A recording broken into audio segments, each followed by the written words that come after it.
ছোট্ট করে একটু বলি যে শঙ্খ দাশগুপ্তের প্রতি আমার ভীষণ রকম কৃতজ্ঞতা যে তিনি এই রকম একটি বিষয়কে পর্দায় এভাবে তুলেছেন।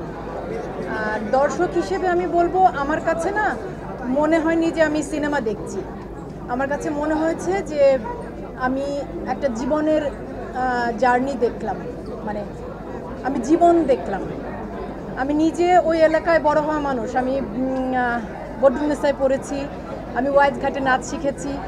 ওই জায়গাগুলো আমার চেনা, পুরান ঢাকা, ওই জায়গাগুলো আমার চেনা।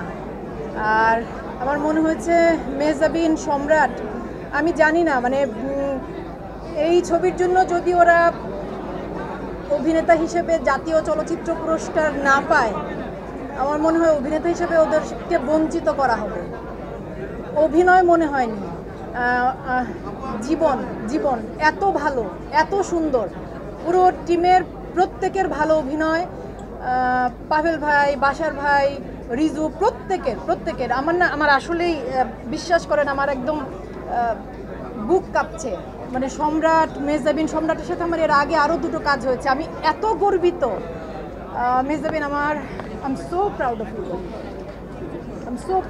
এত ভালো কাজ, এত ভালো কাজের মধ্য দিয়ে তুমি বড় পর্দায় এসেছো। এবং আমি ভীষণভাবে চাই, আমি মনে প্রাণে চাই যে এই ছবিটি সারা দেশের সব দর্শকদের কাছে পৌঁছায়।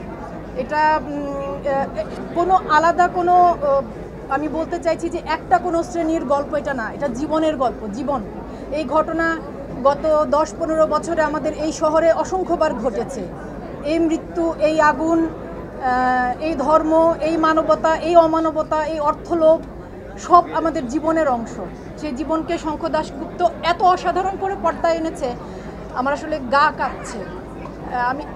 এত ভালো লেগেছে আমার ছবিটা, এত ভালো।